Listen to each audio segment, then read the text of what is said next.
നഗരത്തിലുള്ള SBIയുടെ branch ഓഫീസിലേക്ക് മാനേജരും 2 സഹപ്രവർത്തകരും എത്തി. പതിവ് പോലെ സഹപ്രവർത്തകരുമായി മാനേജർ ബാങ്കിന്റെ വാതിൽ തുറന്ന് അകത്തേക്ക് കയറിയ ആ നിമിഷത്തിൽ തന്നെ മാനേജർ ഒന്ന് തുമ്മി. കൂടെയുണ്ടായിരുന്ന 2 സഹപ്രവർത്തകർക്കും കലശലായ തുമ്മൽ അനുഭവപ്പെട്ടു. 3 പേരും പതിവില്ലാതെ തുമ്മിയപ്പോൾ തന്നെ അവർക്ക് എന്തോ ഒരു അസ്വാഭാവികത തോന്നി.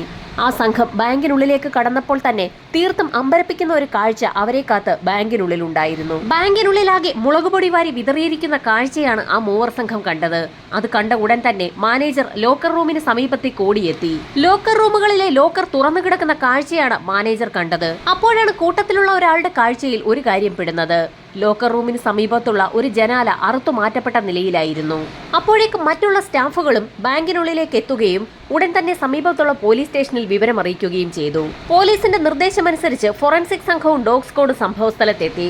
എന്നാൽ ബാങ്കിനുള്ളിലാകെ മുളകുപൊടി വാരി വിതറിയിരിക്കുന്നതിനാൽ പോലീസ് ലോഗിന് മണം പിടിക്കാനും കഴിഞ്ഞില്ല. വളരെ പ്രൊഫഷണലായിട്ടാണ് അത്തരത്തിലൊരു ബാങ്ക് കൊള്ള നടന്നിരിക്കുന്നതെന്ന് അവിടെ പരിശോധന നടത്തിയ ആദ്യഘട്ടത്തിൽ തന്നെ ഫോറൻസിക് സംഘത്തിന് വ്യക്തമായി. ഗ്യാസ് കട്ടർ ഉപയോഗിച്ച് ജനാലകളും ലോക്കറും ഒക്കെ കട്ട് ചെയ്തിരിക്കുകയാണ്. മാനേജർ വെള്ളിയാഴ്ച വൈകുന്നേരം ബാങ്ക് പൂട്ടിപ്പോയതാണ്. ശനിയാഴ്ച 4ാം ശനിയും ഞായറാഴ്ച അവധിയുമാണെന്ന് മനസ്സിലാക്കിക്കൊണ്ടാണ് കള്ളന്മാർ അത്ര വലിയൊരു കൊള്ളയോടെ നടത്തിയിരിക്കുന്നത്. ബാങ്കിനുള്ളിൽ നിന്ന് യാതൊരു തരത്തിലുള്ള വിരലടയാളങ്ങളും എത്ര പരിശോധന നടത്തിയിട്ടും ലഭിച്ചില്ല.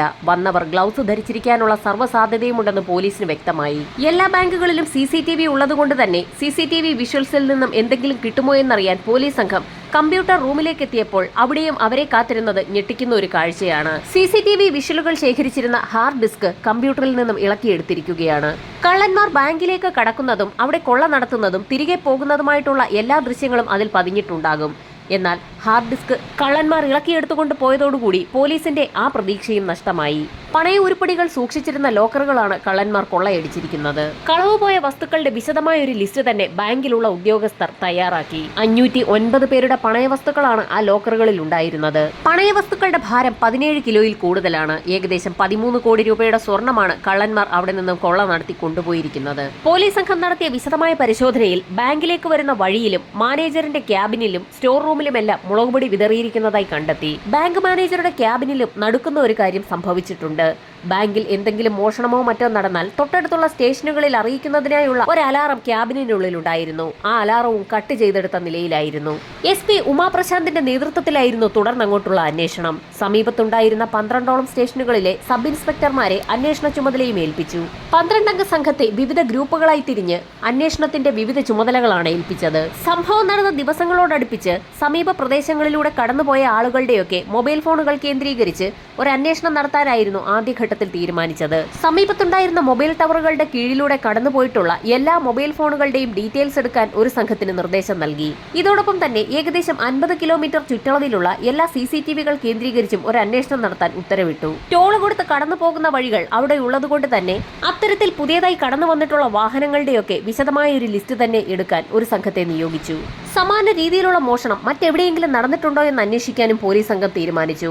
ബാങ്കിലുള്ള ആളുകളെ വിശദമായി ചോദ്യം ചെയ്തെങ്കിലും പ്രത്യേകിച്ച് ഒന്നും തന്നെ പോലീസ് സംഘത്തിന് ലഭിച്ചില്ല. ബാങ്കിനുള്ളിലും പുറത്തും വിശദമായ ഒരു പരിശോധന നടത്തിയ SPക്ക് ചില കാര്യങ്ങളൊക്കെ ബോധ്യമായി. തീർത്തും ഒറ്റപ്പെട്ടു നിൽക്കുന്ന ഒരു സ്ഥലത്താണ് SBIയുടെ ആ ബ്രാഞ്ച് പ്രവർത്തിക്കുന്നത്. ലോക്കറുകൾക്ക് ഒറ്റ പൂട്ട് മാത്രമേ ഉള്ളൂ. അലാറം ബ്രേക്ക് ചെയ്യുന്ന സമയത്ത് അതുമായി ബന്ധപ്പെട്ടുള്ള ഒരു അലർട്ട് മാനേജറുടെ ഫോണിലേക്ക് എത്തേണ്ടതാണ്. എന്നാൽ മാനേജറുടെ ഫോണുമായി അങ്ങനെ ഒരു കണക്ഷൻ ഉണ്ടായിരുന്നില്ല. അത് മാത്രവുമല്ല, ആ ബ്രാഞ്ചിന് സെക്യൂരിറ്റിയും ഇല്ല. ബാങ്കിനുള്ളിൽ ഉണ്ടായിരുന്ന മറ്റുള്ള ലോക്കറുകളും തുറക്കാൻ മോഷണം നടത്തിയ സംഘം ഒരു ശ്രമം നടത്തിയിരുന്നു. എന്നാൽ അവർ കൈവശം കൊണ്ടുവന്നിരുന്ന ഗ്യാസ് കട്ടറിലെ ഗ്യാസ് തീർന്നതുകൊണ്ട് അതവിടെ ഉപേക്ഷിക്കപ്പെട്ട നിലയിലായിരുന്നു. ഗ്യാസ് കട്ടർ വിശദമായ ഒരു പരിശോധന നടത്തിയെങ്കിലും അതിലുണ്ടായിരുന്ന സീരിയൽ നമ്പറുകൾ ഉൾപ്പെടെ മായ്ച്ചു കളഞ്ഞ നിലയിലായിരുന്നു. പോലീസിന്റെ അന്വേഷണം ഊർജിതമാക്കുന്നതിനിടയിലായിരുന്നു ഏതാനും നാളുകൾക്ക് മുൻപ് സമീപത്ത് തന്നെ ഉണ്ടായിരുന്ന SBIയുടെ മറ്റൊരു ബ്രാഞ്ചിൽ സമാന രീതിയിലുള്ള ഒരു മോഷണം നടന്നതായി ശ്രദ്ധയിൽപ്പെടുന്നത്. അന്ന് മോഷണം നടത്തിയ സംഘത്തെക്കുറിച്ചും പോലീസ് സംഘത്തിന് വിശദമായ ചില വിവരങ്ങൾ ലഭിച്ചു. അന്നത്തെ മോഷണം നടത്തിയിരിക്കുന്നത് ഉത്തർപ്രദേശിലെ തിരുട്ട് ഗ്രാമത്തിൽ നിന്നുള്ള ചില കള്ളന്മാരായിരുന്നു. നെഹ്റു റോഡിൽ നടന്നിരിക്കുന്ന മോഷണവുമായി ചെറിയ സാമ്യം അതിനുമുണ്ടായിരുന്നു. ഗ്യാസ് കട്ടർ ഉപയോഗിച്ച് തന്നെയാണ് എല്ലാ കാര്യങ്ങളും അവിടെയും കട്ട് ചെയ്തിരിക്കുന്നത്. എന്നാൽ മുളകുപൊടി ഉപയോഗിച്ചിട്ടില്ല എന്നുള്ളൊരു വ്യത്യാസം മാത്രമായിരുന്നു അന്നത്തെ മോഷണത്തിൽ നിന്നും ഇപ്പോഴത്തെ മോഷണത്തിനുള്ള ഒരേ ഒരു വ്യത്യാസം.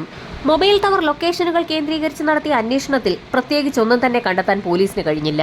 അതുപോലെ തന്നെ പ്രതികളിലേക്ക് വിരൽ ചൂണ്ടുന്ന തരത്തിലുള്ള ഒരു CCTV ദൃശ്യങ്ങളും 50 കിലോമീറ്റർ ചുറ്റളവിൽ നടത്തിയ പരിശോധനയിൽ നിന്നും പോലീസിന് ലഭിച്ചില്ല.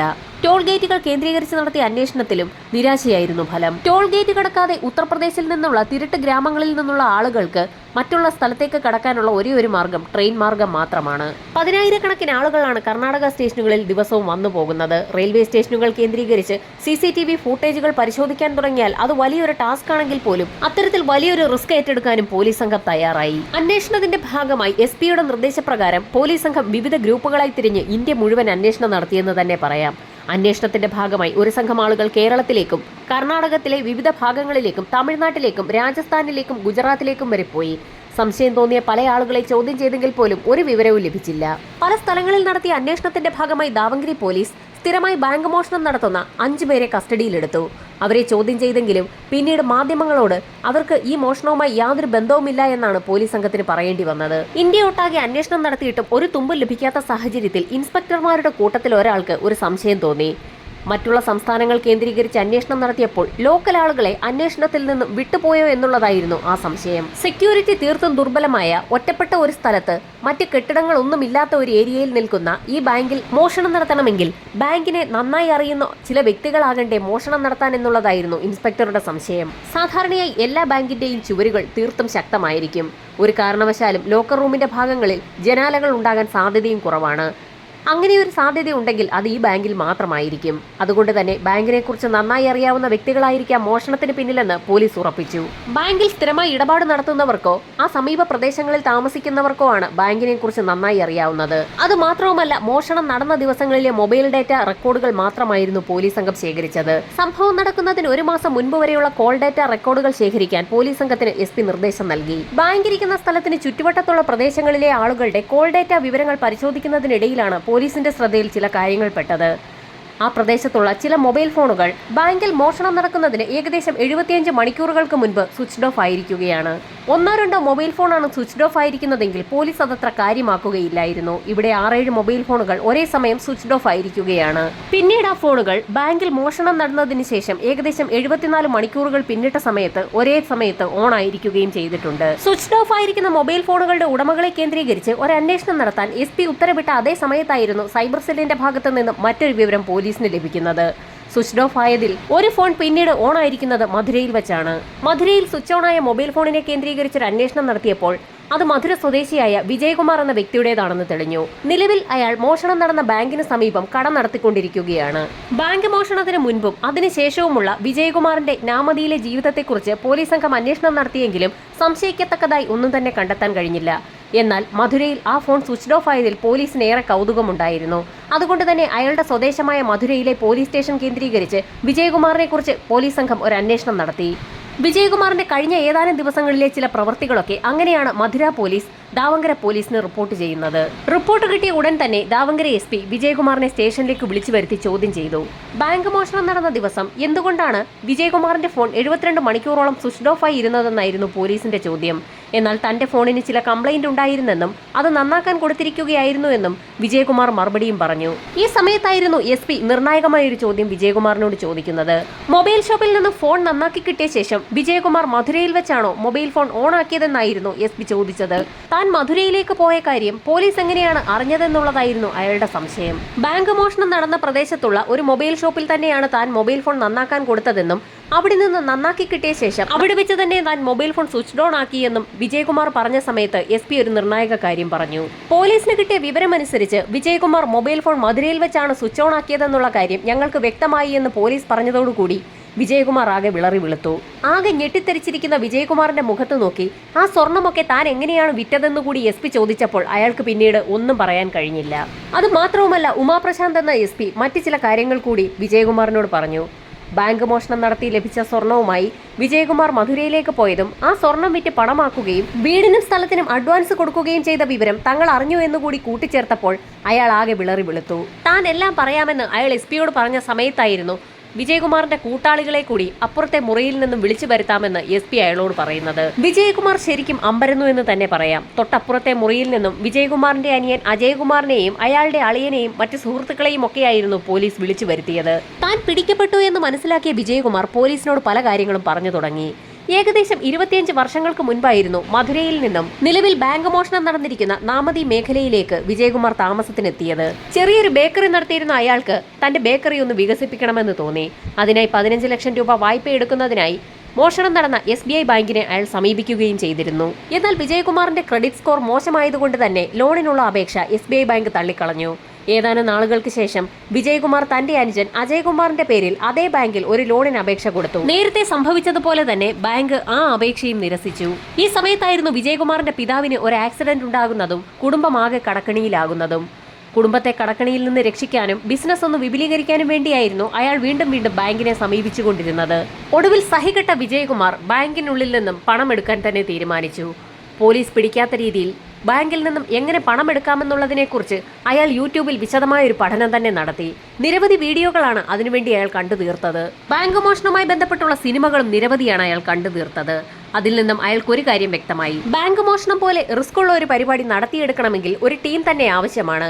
അതിനാണ് അയാൾ സ്വന്തം അനുജനെയും അളിയനെയും 2 സുഹൃത്തുക്കളെയും ഒപ്പം കൂട്ടിയത്. പ്ലാൻ നടപ്പിലാക്കിയെടുക്കുന്നതിനായി വിജയകുമാറിനും അജയ്കുമാറിനും പുറമെ അവരുടെ സഹോദരി ഭർത്താവിനെയും മറ്റു 3 സുഹൃത്തുക്കളായ ചന്ദ്രുവിനെയും മഞ്ജുനാഥിനെയും അഭിഷേകിനെയും കൂടി അവർ കൂടെ കൂട്ടി. കൂടുതൽ തവണ ബാങ്കിൽ പോയുള്ള പരിചയം വിജയകുമാറിനായതുകൊണ്ട് തന്നെ നേരത്തെ ഒരു ക്രിമിനൽ ആക്ടിവിറ്റീസിലും പങ്കെടുത്തിട്ടില്ലാത്ത മറ്റുള്ള ആളുകൾക്ക് അയാൾ വിശദമായി തന്നെ ക്ലാസ് എടുത്തു കൊടുത്തു. ബാങ്കിനെ കുറിച്ച് തനിക്കറിയാവുന്ന കാര്യങ്ങളൊക്കെ വിജയകുമാർ വിശദീകരിച്ച സമയത്ത് ബാങ്കിനെ കുറിച്ച് കൂടുതൽ കാര്യങ്ങൾ പഠിക്കുന്നതിന് വേണ്ടി കൂട്ടത്തിൽ ചന്ദ്രു എന്ന വ്യക്തി ബാങ്കിൽ പോകുന്നത് സ്ഥിരമാക്കി. ബാങ്കിലുള്ള ജോലിക്കാരുടെയൊക്കെ പ്രവൃത്തി സമയവും അവരുടെ പ്രവർത്തന രീതികളും ബാങ്കിന്റെ ഡോറിന്റെയും ജനലിന്റെയും ഒക്കെ പ്രത്യേകതകളും ആളുകൾ വന്നു പോകുന്ന സമയവുമൊക്കെ അയാൾ വിശദമായി തന്നെ പഠിക്കുകയും ചെയ്തു. മോഷണം നടന്നു കഴിഞ്ഞതിന് ശേഷം ഉണ്ടായേക്കാവുന്ന ബാങ്കുകാരുടെയും പോലീസുകാരുടെയും നാട്ടുകാരുടെയും ഒക്കെ ഇടപെടലുകളെക്കുറിച്ചും പോലീസ് അന്വേഷണവും ഫോറൻസിക് സംഘത്തിന്റെയും ഡോഗ് സ്ക്വാഡിന്റെയൊക്കെ പരിശോധനകൾ എങ്ങനെയായിരിക്കുമെന്നതുൾപ്പെടെയുള്ള കാര്യങ്ങളാണ് ഓരോ വൈകുന്നേരങ്ങളിലും ആ ടീം ചർച്ച ചെയ്തു വന്നത്. ബാങ്ക് മോഷണ സമയത്തും അതിനുശേഷവും ഓരോ വ്യക്തികളും ചെയ്യേണ്ട കാര്യങ്ങളെക്കുറിച്ചും ചെയ്യേണ്ടാത്ത കാര്യങ്ങളെക്കുറിച്ചുമൊക്കെ അവർ വ്യക്തമായി തന്നെ ഒരു പ്ലാൻ തയ്യാറാക്കി. അതിനായി 4-ാം ശനിയും ഞായറും ഒരുമിച്ച് വരുന്ന ഒരു ദിവസം അവർ കണ്ടെത്തി. ആളുകളുടെ ശ്രദ്ധ അധികം പിടിച്ചു പറ്റാത്ത സ്ഥലത്താണ് ബാങ്ക് സ്ഥിതി ചെയ്യുന്നത്. അത് മാത്രവുമല്ല, ബാങ്കിന് സെക്യൂരിറ്റിയുമില്ല.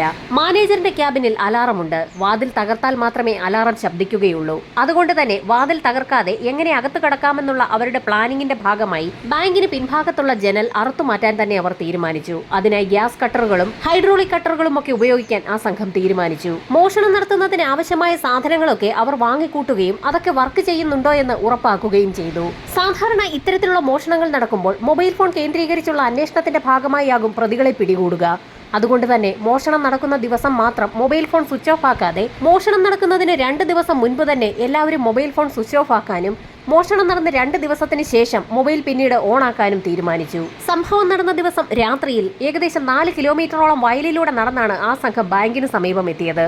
നേരത്തെ തീരുമാനിച്ചതനുസരിച്ച് ബാങ്കിന്റെ പിൻഭാഗത്തുണ്ടായിരുന്ന ജനാല ഗ്യാസ് കട്ടർ ഉപയോഗിച്ച് അറുത്തുമാറ്റിയ ശേഷം അജയ്കുമാറും വിജയകുമാറും ബാങ്കിനുള്ളിലേക്ക് കടന്നു. ആദ്യം തന്നെ മാനേജറുടെ ക്യാബിനുള്ളിലേക്ക് കടന്ന വിജയകുമാർ ഗ്യാസ് കട്ടർ ഉപയോഗിച്ച് അലാറം അറുത്തുമാറ്റുകയും CCTVയുമായി കണക്ഷൻ ഉണ്ടായിരുന്ന കമ്പ്യൂട്ടറിലെ ഹാർഡ് ഡിസ്ക് ഊരിയെടുക്കുകയും ചെയ്തു. ഈ സമയത്ത് പ്രദേശത്തുള്ള ആളുകൾ ആരെങ്കിലും തങ്ങളെ കാണുന്നുണ്ടോ എന്നറിയുന്നതിനായി മറ്റുള്ള 4 പേരും ബാങ്കിന് പുറത്ത് കാവൽ നിൽക്കുകയായിരുന്നു. പിന്നീട് ലോക്കർ റൂം തുറന്ന് ലോക്കർ ഗ്യാസ് കട്ടർ ഉപയോഗിച്ച് തകർത്ത ശേഷം അലമാരിക്കുള്ളിലുണ്ടായിരുന്ന പണയ ഉരുപ്പടികൾ ഓരോന്നായി അവർ കൊണ്ടുവന്ന ചാക്കിനുള്ളിലേക്ക് മാറ്റുകയും ചെയ്തു. 2 പേരും ഗ്ലൗസ് ധരിച്ചിട്ടുള്ളത് കൊണ്ട് തന്നെ ഒരു തരത്തിലുള്ള വിരലടയാളങ്ങളും ബാങ്കിനുള്ളിൽ ഉണ്ടായിരുന്നില്ല. പോലീസ് നായ മണം പിടിച്ച് അവരെ പിടികൂടാതിരിക്കുന്നതിനായി കൃത്യം നടത്തിയതിനു ശേഷം പ്രദേശമാകെ മുളകുപൊടി വാരി വിതറുകയും ചെയ്തു. അവരുടെ പ്ലാൻ ഭംഗിയായി നടപ്പിലാക്കിയ ശേഷം സ്വർണ്ണമടങ്ങിയ ചാക്കുമായി ആ സംഘം ബാങ്കിനുള്ളിൽ നിന്ന് പുറത്തിറങ്ങുകയും വയലിലൂടെ തിരികെ 4 കിലോമീറ്ററോളം സഞ്ചരിച്ച് 4 കിലോമീറ്റർ അപ്പുറത്ത് അവർ തയ്യാറാക്കിയിട്ടിരിക്കുന്ന വാഹനത്തിൽ കയറി അവിടെ നിന്ന് രക്ഷപ്പെടുകയും ചെയ്തു. സുഹൃത്തുക്കളെയൊക്കെ അവരവരുടെ വീടുകളിൽ ഇറക്കിയ ശേഷം വിജയകുമാർ തന്റെ വീട്ടിലേക്ക് പോയി. സ്വർണ്ണാഭരണങ്ങൾ അടങ്ങിയ ചാക്ക് കെട്ട് ഒരു ദിവസം മുഴുവൻ അവർ ആ വാഹനത്തിൽ തന്നെ സൂക്ഷിച്ചു. തിങ്കളാഴ്ച രാവിലെ മാനേജരെത്തി മോഷണമറിയുന്ന സമയത്തൊക്കെ വിജയകുമാറിന്റെ വീട്ടിലെ വാഹനത്തിൽ സ്വർണ്ണാഭരണങ്ങൾ അടങ്ങിയ ചാക്ക് വളരെ സുരക്ഷിതമായി തന്നെ ഇരിക്കുന്നുണ്ടായിരുന്നു. തൊട്ടടുത്ത ദിവസം തന്നെ മറ്റാർക്കും സംശയം തോന്നാത്ത രീതിയിൽ ഒരു സാധാരണ സഞ്ചിയിലേക്ക് ആ സ്വർണ്ണാഭരണങ്ങൾ മാറ്റുകയും ബസ്സിൽ കയറി തന്റെ നാടായ മധുരയിലേക്ക് പോവുകയും ചെയ്തു. അവിടെ എത്തി ഒരു ലോക്കർ സംഘടിപ്പിച്ച ശേഷം സ്വർണ്ണാഭരണങ്ങൾ ലോക്കറിനുള്ളിലേക്ക് മാറ്റി രാത്രിയായ സമയത്ത് ആരുടെയും ശ്രദ്ധയിൽപ്പെടാതെ സ്വർണ്ണാഭരണങ്ങൾ അടങ്ങിയ ലോക്കറുമായി വിജയകുമാർ സമീപത്തുണ്ടായിരുന്ന ഒരു കിണറ്റിലേക്ക് ഇറങ്ങി കിണറ്റിനുള്ളിലെ ഒരു ഭാഗത്ത് ആ ലോക്കർ ഒളിപ്പിക്കുകയും ചെയ്തു. ശേഷം അതിവേഗം പുറത്തിറങ്ങി മധുരയിൽ നിന്നും തിരികെ ദാവൻഗറിയിലേക്ക് എത്തുകയും ചെയ്തു. ഈ സമയത്ത് പോലീസ് സംഘം ഉത്തരേന്ത്യയിൽ നിന്നുള്ള സംഘമാണ് മോഷണത്തിന് പിന്നിലെന്ന് കരുതി ഇന്ത്യയാകെ അലഞ്ഞു തിരിയുകയായിരുന്നു. പോലീസ് അന്വേഷണം തങ്ങളിലേക്ക് എത്തുന്നില്ല എന്ന് മനസ്സിലാക്കിയ വിജയകുമാർ വീണ്ടും തിരികെ മധുരയിലെത്തി കിണറ്റിൽ ഒളിപ്പിച്ച ആ ആഭരണപ്പെട്ടിയിൽ നിന്നും ഏതാനും ചില ആഭരണങ്ങൾ പുറത്തെടുത്ത് അവയിൽ ചിലതൊക്കെ മധുരയിൽ കൊണ്ടുപോയി വിൽക്കുകയും ചില ആഭരണങ്ങളൊക്കെ തന്റെ ബന്ധുക്കൾക്ക് നൽകി അവ പണയം വെക്കാൻ ആവശ്യപ്പെടുകയും ചെയ്തു. അങ്ങനെ കുറച്ച് പണം സംഘടിപ്പിച്ച വിജയകുമാർ മധുരയിൽ നിന്നും തിരികെ മോഷണം നടന്ന നാമതിയിലേക്ക് എത്തുകയും തന്റെ സംഘത്തിലുണ്ടായിരുന്ന ആളുകൾക്ക് പണയം വെച്ച് കിട്ടിയതിൽ നിന്നും ഓരോ ലക്ഷം രൂപ വീതം നൽകുകയും ചെയ്തു. 2-3 വർഷം തങ്ങളൊന്നും അനങ്ങാതെ ഇരുന്നു കഴിഞ്ഞാൽ പോലീസ് അന്വേഷണം അങ്ങ് അവസാനിക്കുമെന്നും ആ സമയത്ത് തങ്ങൾക്ക് ബാക്കിയുള്ള സ്വർണം എല്ലാവർക്കും കൂടി വീതിച്ചെടുക്കാമെന്ന് വിജയകുമാർ മറ്റുള്ള ആളുകളോട് പറയുകയും ചെയ്തു. മറ്റുള്ളവർക്കൊക്കെ ഓരോ ലക്ഷം രൂപ വീതം നൽകിയപ്പോൾ അവരോട് വിജയകുമാർ താനും 1 ലക്ഷം രൂപ മാത്രമേ എടുത്തിട്ടുള്ളൂ എന്ന് പറഞ്ഞെങ്കിൽ പോലും അവരറിയാതെ തന്നെ വിജയകുമാർ കുറച്ചധികം പണമെടുത്ത് മധുരയിൽ വീടും സ്ഥലവുമൊക്കെ വാങ്ങിയിരുന്നു. അതാണ് യഥാർത്ഥത്തിൽ വിജയകുമാറിനെ കുറിച്ച് അന്വേഷിച്ചപ്പോൾ മധുര പോലീസിന് സംശയം തോന്നാൻ കാരണമായത്. ഒരു കാരണവശാലും തങ്ങളിലേക്ക് അന്വേഷണം എത്താതിരിക്കുന്നതിനായി മോഷണവുമായി ബന്ധപ്പെട്ടുള്ള എല്ലാ സാധനങ്ങളും അവർ നശിപ്പിച്ചു കളഞ്ഞിരുന്നു. 6 പേരെയും വിശദമായി ചോദ്യം ചെയ്തതിനു ശേഷം വിജയകുമാറുമായി മധുരയിലെത്തിയ പോലീസ് സംഘം അയാളുടെ വീടിന് സമീപത്തുള്ള കിണറ്റിൽ നിന്നും ബാക്കിയുള്ള സ്വർണം വിജയകുമാറിനെ കൊണ്ട് തന്നെ എടുപ്പിക്കുകയും ചെയ്തു. കിണറ്റിൽ നിന്നും 15 കിലോയോളം സ്വർണം പോലീസിന് തിരിച്ചു കിട്ടി. ബാക്കിയുള്ള സ്വർണം പണയം വെച്ച സ്ഥലത്തു നിന്നും കണ്ടെത്താൻ പോലീസിന് കഴിയുകയും ചെയ്തു. യഥാർത്ഥത്തിൽ അന്വേഷണവുമായി ബന്ധപ്പെട്ട് ഉമാപ്രശാന്ത് എന്ന SP-യെ പല ഘട്ടങ്ങളിലും സഹായിച്ചത് മലയാളിയായ സാം വർഗീസ് എന്ന ഉദ്യോഗസ്ഥനാണ്. അന്വേഷണത്തിന്റെ പല ഘട്ടങ്ങളിലും SP ഉമാപ്രശാന്ത് സാം വർഗീസ് എന്ന ഉദ്യോഗസ്ഥനെ കുറിച്ച് മാധ്യമങ്ങളോട് റിപ്പോർട്ട് ചെയ്യുകയും ചെയ്തിട്ടുണ്ട്. അന്വേഷണം വളരെ വിജയകരമായി പൂർത്തിയാക്കിയ പോലീസ് സംഘം റിപ്പോർട്ട് കോടതിയിൽ സമർപ്പിച്ചു. അതിവേഗം തന്നെ പ്രതികളിലേക്ക് എത്തിയ പോലീസ് സംഘത്തിന് കോടതിയുടെ പ്രത്യേക പ്രശംസയും ലഭിച്ചു.